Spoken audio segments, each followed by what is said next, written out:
Okay.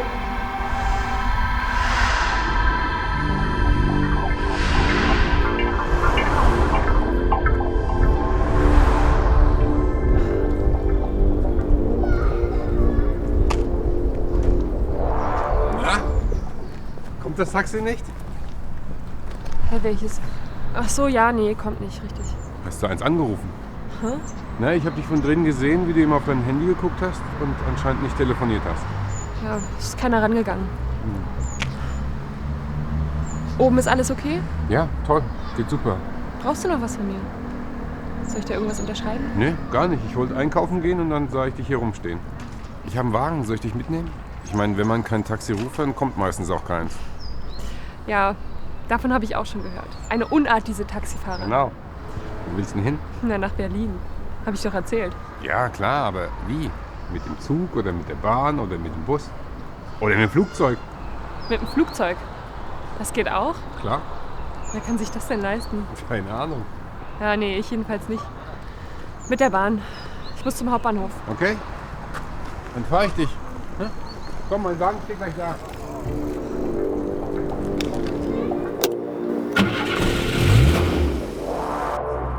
Aber ich rufe euch ja jetzt schon zum 3. Mal an. Und immer verweist ihr mich an andere Personen.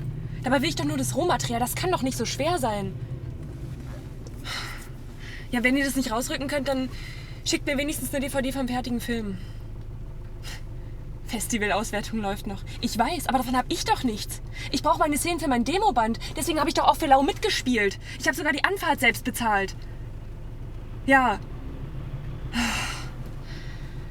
Ja, okay.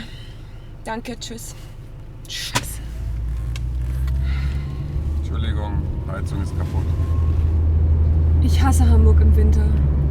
Glaubst du, in Berlin ist jetzt besseres Wetter? Nee. Aber eine andere Stimmung. Wenn du irgendwann mal zurückkommst, ich werde dein Zimmer ganz genauso... Ich komme nicht zurück. Das muss jetzt der Schritt sein. Okay. Glaubst du, in Berlin hast du mehr Chancen als junge Schauspielerin? Irgendwie schon, ja. Ich kenne mich da nicht so aus. Aber ich kenne mich mit Filmen aus. Glaubst du, in Berlin wird mehr gedreht? Ja, das aber mit Sicherheit. Aha. Wie? Na, ich glaube, Hamburg hat auch einiges zu bieten. Das bisschen Großstadtrevier, was hier mal war. Hey, ich glaube, da gibt es noch ganz andere Sachen. Zum Beispiel. Wann fährt eigentlich dein Zug? Wieso?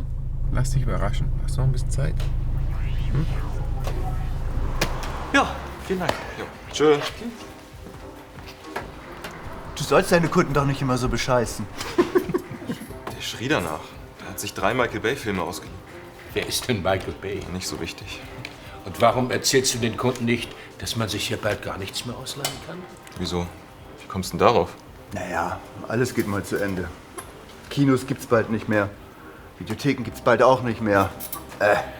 Dabei war gerade das hier die letzte Videothek, die 24 Stunden geöffnet hat. Ja, das waren lustige Nächte, ne? Also wisst ihr, ich finde das mit den Kinos ja viel schlimmer. Ja? Wenn die damals nicht das Grindel-Kino dicht gemacht hätten, dann wäre ich hier niemals gelandet. Es gibt einfach kein Kino mehr hier im Bezirk. Das sind jetzt alles Drogerien. Ich hätte gern ein eigenes Kino. Wüsste sogar schon einen Namen. Das letzte Kino der Welt. Wieso denn das Letzte? Gibt doch noch genug. Ja, aber ich würde versuchen, es so lange laufen zu lassen, bis es dann auch wirklich das letzte ist.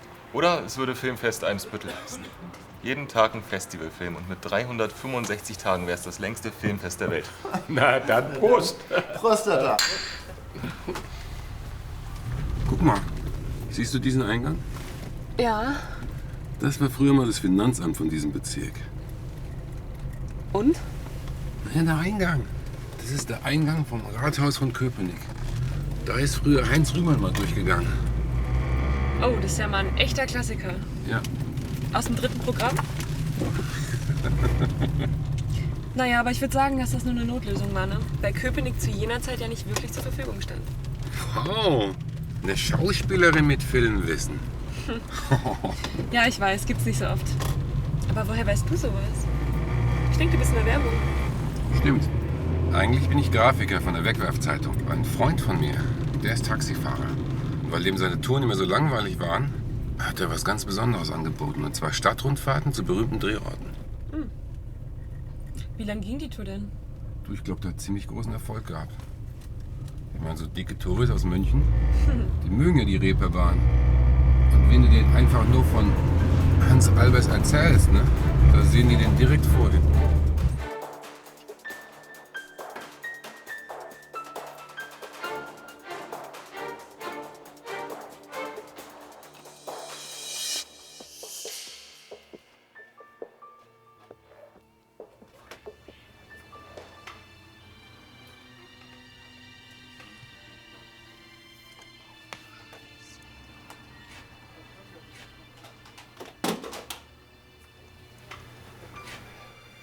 Herbert, wann nimmst du mal?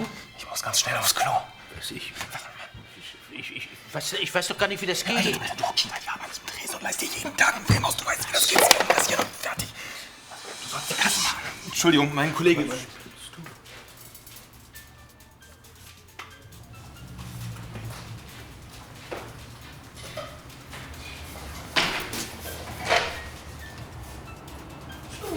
Weißt du, was hier gedreht worden ist? Klein Erna am Jungfernstieg. Mit Heidi Kabel.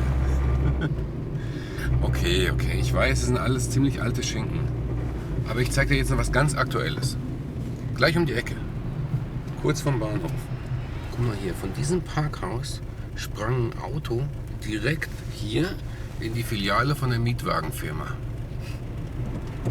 Ja, ich weiß. James Bond, super berühmt. Genau. Aber Pierce Brosnan hat selbst keine einzige Szene in Hamburg gedreht. Der war nur aus Promozwecken in der Stadt. Es waren alles seine Stuntmänner. Und Brosnan hat nur Hände geschüttelt.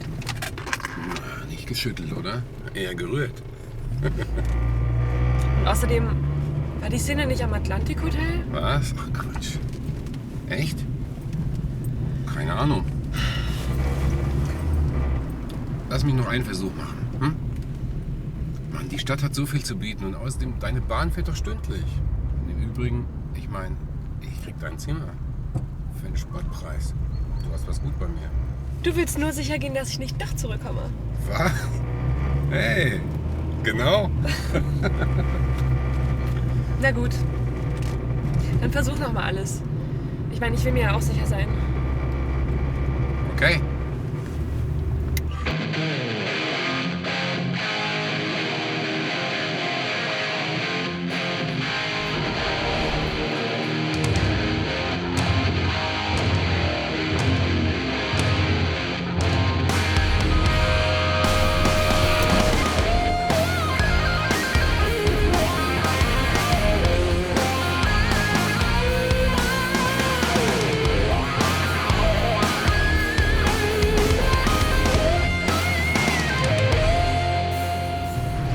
Eine ganz berühmte Szene von Absolute Giganten wurde hier gedreht. Sie fuhren hier auf dieser Brücke. Süßer Film. Aber international so gut wie unbekannt. Okay. Der internationale Thriller Wer ist Hanna wurde hier auch gedreht. Ist doch toll. Was ist denn daran toll? Naja.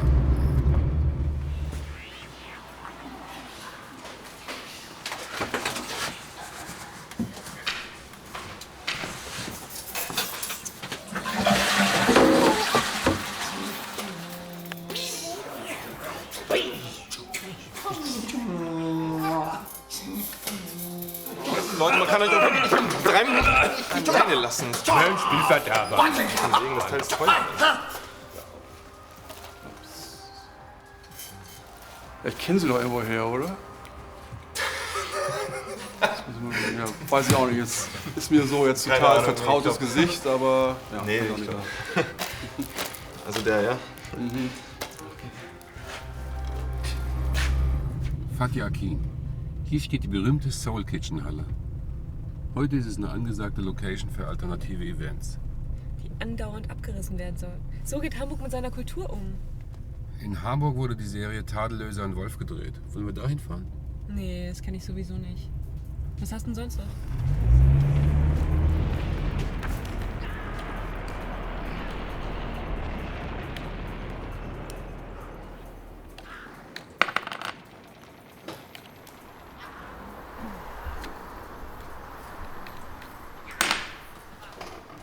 Kannst du mir noch ein Bier aufschreiben, bitte? Okay, ja, okay. Ich kann zwar die Kasse machen, Ich kann doch nicht einen Kunden rausschmeißen, nur damit du ihm nicht in die Arme rennst. Scheiße, Mann, das war auch der Sinn der Sache. Der Laden macht eh nächste Woche dicht. Aber warum sorgst du dich ausgerechnet heute um das Image dieser Videothek? Das war Tommy Kessler, der Regisseur vom Training Swan. Ich wollte mich als Regieassi bei ihm bewerben und jetzt das. Vielen Dank. Wieso Regieassi? Regieassi? Ja, Regieassi. Du bist doch studierter Regisseur. Warum machst du jetzt einen auf Assi? Ich weiß jetzt, dass ich in der Videothek arbeite. Leute, das kann echt nicht wahr sein. Na und? Hat Tarantino doch auch. Ja. Wo ist das Problem? Dass ich nicht Tarantino bin? Außerdem ist das Image in dieser Branche wirklich schnell im Arsch. Ich habe mal meinen Kameramann in einem Fotoladen an der Ecke getroffen. Dass der da arbeitet, habe ich erst eine Viertelstunde später gecheckt. Das war echt auch so eine Scheißsituation. Wieso? Weil es einfach so ist in so einem Dorf wie Hamburg. Ja, wo treffen wir uns denn nun, wenn der Laden wirklich dicht macht? Ne? Ich meine zum Filme gucken. Bei mir vielleicht. Da gibt's in jedem Fall immer genug Bier und DVDs. Das gibt's doch bald auch nicht mehr. Ich bekomme auch alles über Sticks, iTunes oder Max. Warum nicht? Ich habe ja eh keine Jobs, dann kann ich auch mit euch beiden traurigen Figuren den ganzen Abend ins Glas gucken. Hast du keine eigenen Filmprojekte? Sag mal, du kannst doch deinen eigenen Film drehen. Du bist doch studierter Regisseur, mach doch deinen eigenen Film. Das kostet zu viel Geld. Aber mit diesen modernen filmenden Fotokameras, da ist doch alles viel billiger heute. Ja, aber für die Ideen, die ich habe, da brauche ich trotzdem ein Budget. Wegen Kostümen, Requisiten, Kunstblut und so weiter und so weiter. Versuch's doch wenigstens mal. In Berlin haben die sogar einen Zombie-Film gefördert. Hä? Ja, ich weiß, Peter Jackson hat damals auch öffentliche Gelder für Bad Taste bekommen. Aber Leute, dieser ganze Behördenkram. Komm, versuch es doch einfach mal, ja? Hier, komm, schau mal deinen Computer ran und guck nach, wer dir Geld gibt. Ja, los, komm. Schon mal, komm hier, los. Ja, los. Komm. Okay. Hier wurde der Film kurz und schmerzlos gedreht. Hamburg besteht praktisch nur aus Fatih Akin. Kennst du den Film Sophie mit Katharina Schüttler? Der wurde auch hier gedreht. Super Film, aber den kennt halt keiner. Okay, gut, du hast gewonnen. Aha. Du hast gewonnen, Berlin hat gewonnen. Alles klar? Das heißt ja nicht, dass ich in Berlin bleiben werde. Aber selbst München und Köln spielen in einer höheren Liga. Weißt du, es geht um mich und um das, was ich machen möchte. Und ich möchte spielen und ich möchte, dass möglichst viele Menschen mein Spiel sehen. Ja, ist klar. Aber ich meine, warum denn gleich eine Flucht? Was hätte die Stadt denn getan? Okay, nur noch für das Protokoll. Edgar Wallace, ein Film mit Kirk Douglas, wo mir der Name gerade nicht einfällt. Und die Serie Notruf Hafenkante wurde hier auch gedreht. Ich glaube, ich kann in Berlin für jede Ecke 5 Filme und 3 Serien aufzählen. Danke, dass du zum Bahnhof fährst.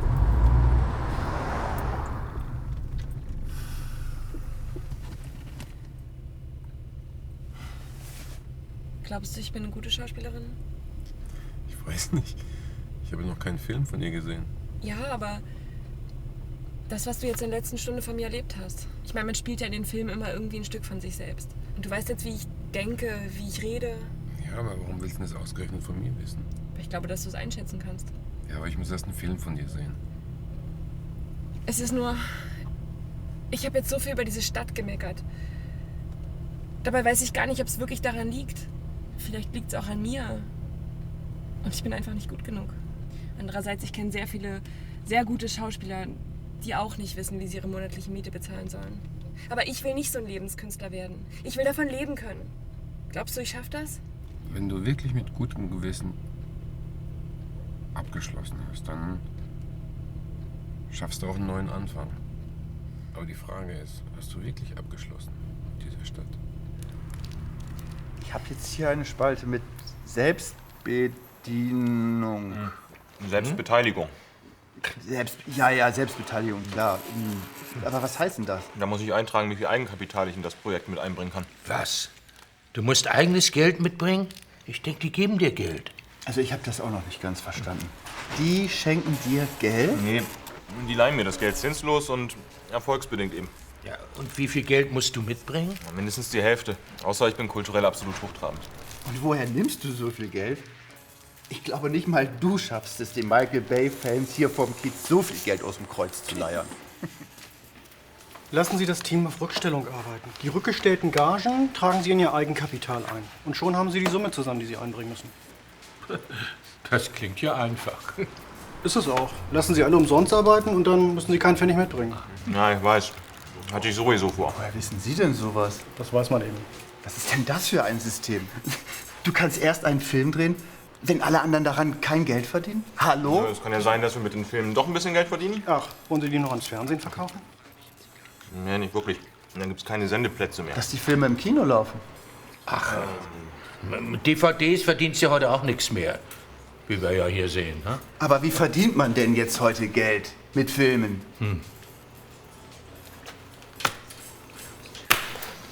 Leute, ich muss mal kurz hier raus, ja? Du? Ich mache aber nicht die Kasse, ja?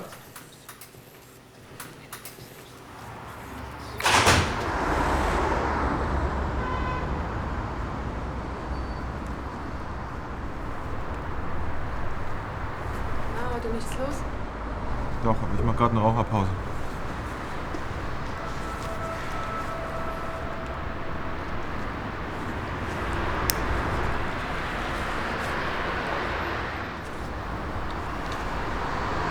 Hat er sich ihn wieder ausgeliehen?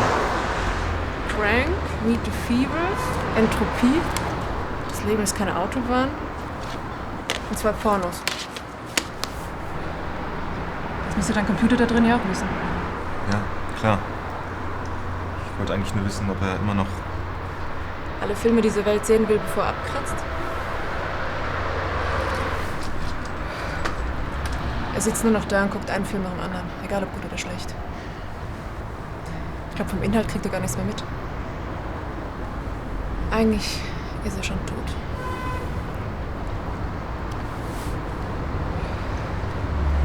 Ich kann ihm dabei noch nicht einmal helfen. Ich gucke keine Filme. Warum eigentlich nicht? Es geht mir alles zu nahe, ist mir viel zu echt.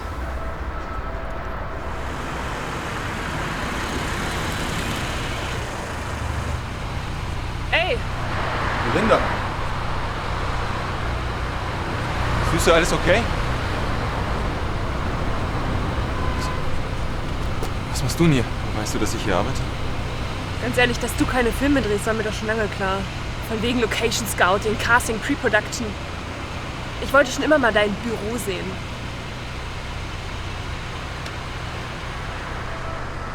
Okay, ich fange nochmal an. Ich wollte nämlich nur eine Sache sagen. Tschüss. Tschüss. Melinda, hey, warte mal. Melinda!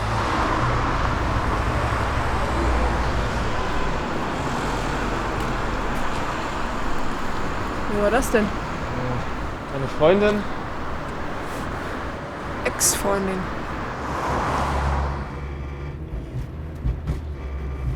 Und du wolltest nach Berlin ziehen, ohne deinem Freund etwas davon zu erzählen.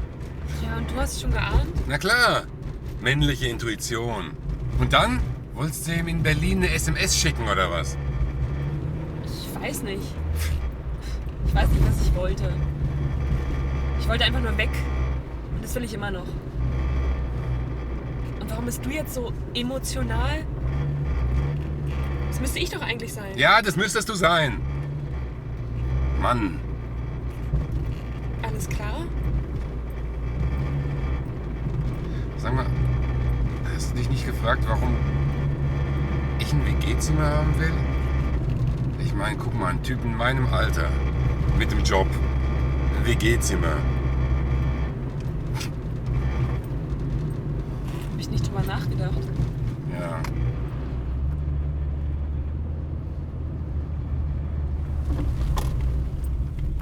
Konnte ja nicht ahnen, dass du gerade in einer ähnlichen Situation steckst. Ja. Du hast Familie? Ja, aber die werde ich ja wohl jetzt auch nicht mehr so oft sehen. Das war auch die Entscheidung meiner Ex. Du siehst, ich habe echt andere Probleme gerade. Ja, Entschuldigung. Hättest mich auch nicht mitnehmen müssen. Ja, genau mit der Einstellung machst du ganz sicher ganz viele neue Freunde in Berlin. Ja, das können wir mal wetten. Mhm. Komm mich doch besuchen. Als Freund. Hast du Facebook? Na klar habe ich Facebook. Es ist die beste Werbeseite für erfolglose Schauspieler. Okay, dann sehen wir uns online. Denn ganz ehrlich, ich hasse Berlin.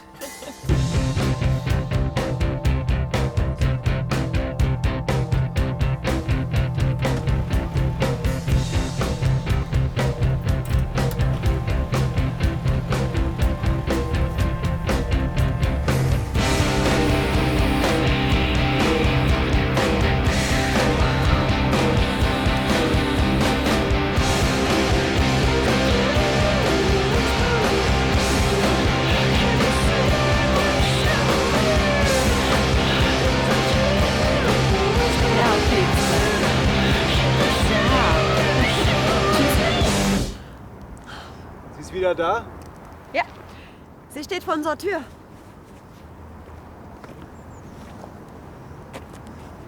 Und? Wovor läuft sie diesmal weg? Ja, sie hat sich von George getrennt. Sie wollte gerade nach Berlin. Da sind wir aber die komplett falsche Richtung hier. Ich hab's gern, wenn sie bei uns ist. Ja, aber bei uns kann man keine Karriere machen. Wieso denn Karriere? Sie hat doch eine. Sie war neulich gerade in dieser Serie. Weißt du, als die Nachbarin anrief, da in diesen... Ja, und genau da sollte sie ansetzen. Anstatt ihr bei uns auf dem Land zu versauern. Wie gesagt, ich hab's gern, wenn meine Schwester bei uns ist. Wir müssen ihr nur irgendwie eine Aufgabe geben. Was soll sie denn hier machen? Hier gibt es nichts, was sie jetzt braucht. Kein Theater, keine Dreharbeiten, keine Filmfeste.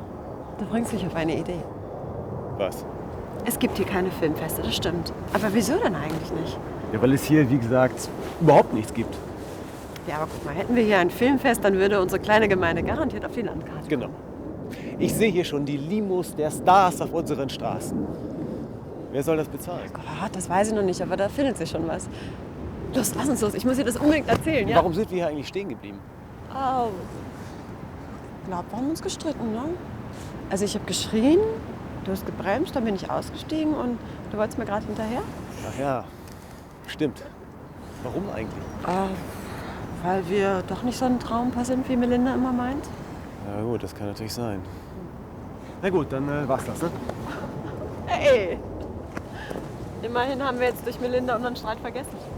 Ist gar nicht so schlecht, so eine arbeitslose Schauspielerin in der Familie zu haben. Hm? Wunderbar.